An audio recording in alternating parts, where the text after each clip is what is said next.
As artists, we have this desire to create art exactly as we intend to, but sometimes we have difficulty expressing what it is that we want to convey.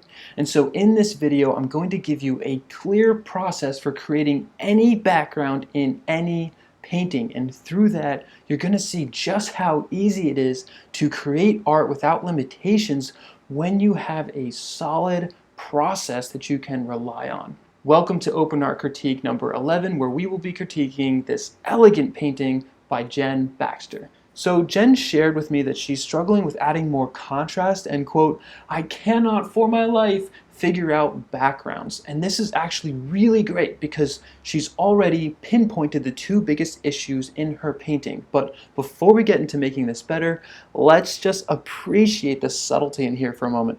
Look at how she's turning form with the most subtle of shifts in value. Really delicate and thoughtful here.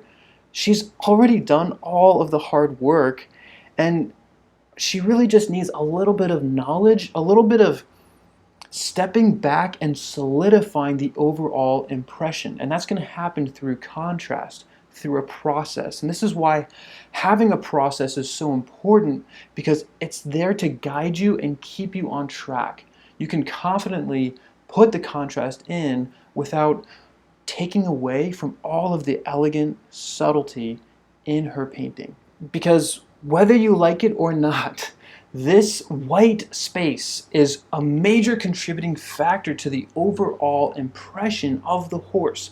Our eyes are attracted to contrast, and so we're seeing the outer edges of the horse first rather than appreciating the beautiful subtleties. Those outer edges, which are receding planes up against that white background, it just flattens out the image. So treat the background like the rest of the painting. Don't let it be an afterthought. Don't paint the main subject and then think about what to do next.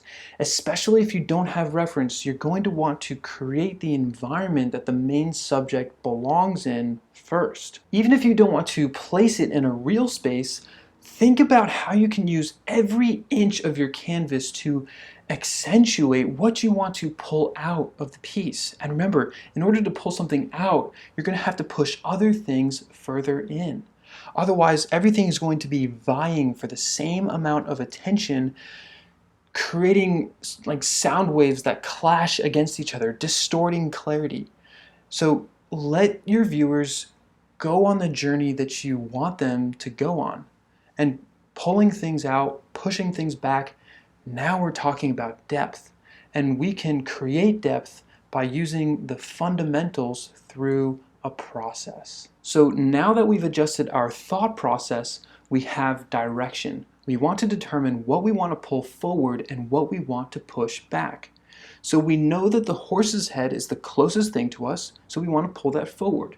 And the back of the horse is quite a few feet away from that head, so we want to push that back. So I'm going to create two different paintings. The first one is going to be in a real space, and the second one will be in an abstract space. And because we don't want to think about the background as a separate entity to the rest of the painting, I'm going to walk you through this process from start to finish. So, as always, the first thing we do in Evolve is break the image down into light and shadow. Looking at the reference image here, I'm seeing warm sunlight falling on the horse's back and face, pretty much directly overhead. And look at how three-dimensional this already looks. Light and shadow. Separate them from each other in the very beginning. Now, I'm noticing that it's brighter on the horse's back than its face. So I'm thinking it would be nice to have the horse in a yellow hayfield and a blue sky. That way, the lighter values on the back of the horse will naturally fade into the lighter values of the sky and the field, while the front of the pony, which is largely in dark shadow, will create a value contrast with the bright yellow in the front.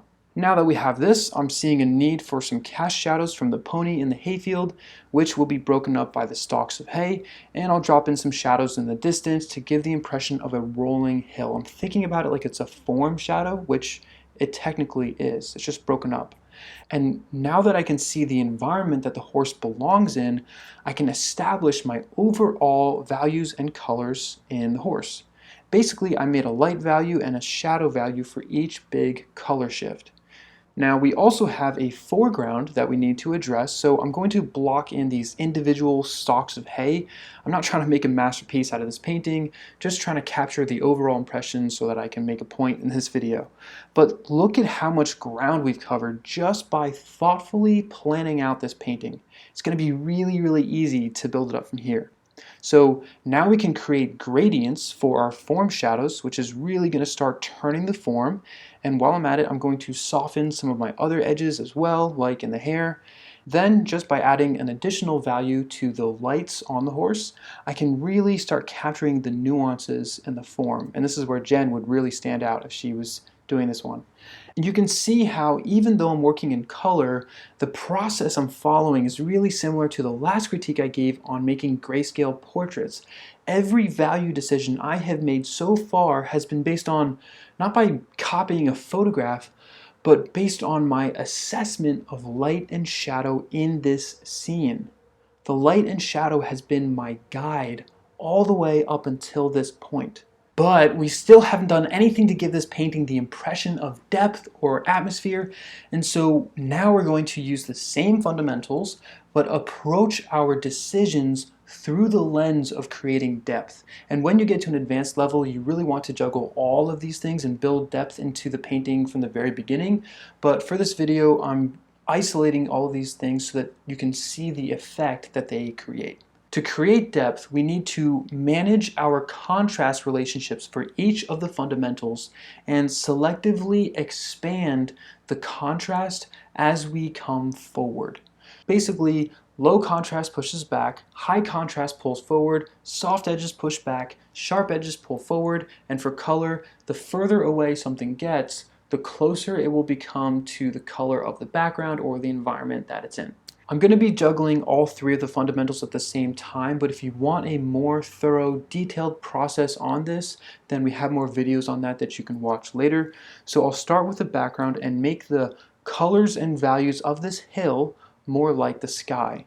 Decreasing the contrast helps it fall back, and I've blurred out my edges just a little bit. Now look at this sharp edge on the horse here and those dark values. It flattens out the horse. But we know that this horse is quite a few feet long, so let's reduce the contrast in the values and the colors and blur the edges a little bit to help separate the back from the horse's head. Now we're on to the front of the horse, and we want to make sure that this is the focal point of the painting. We want to pull this forward, so rather than reducing the contrast here, I'm going to elevate my values and my colors, and more details are appearing here now that I can play with a variety of edges.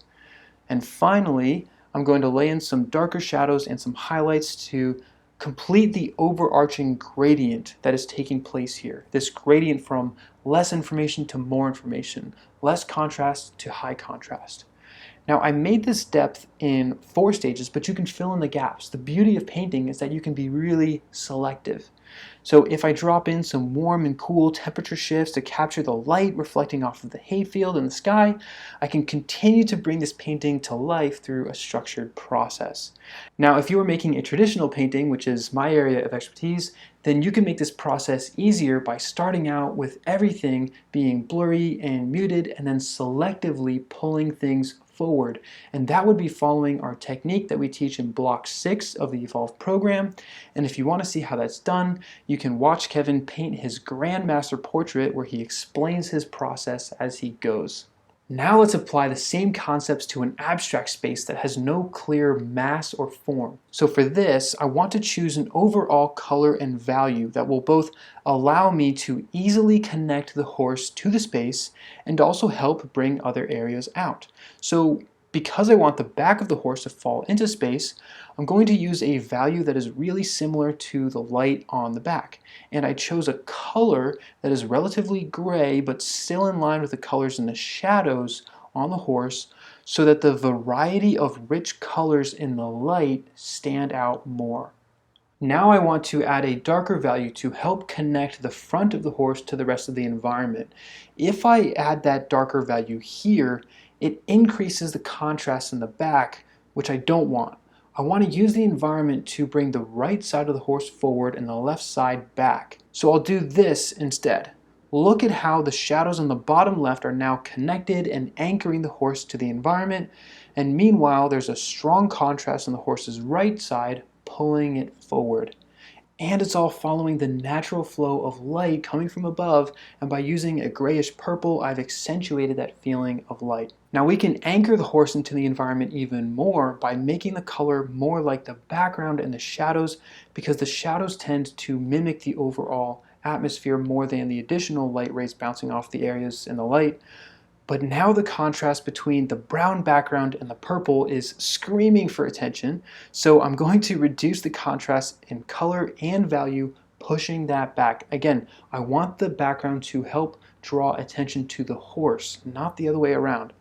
But my edges are still atrocious.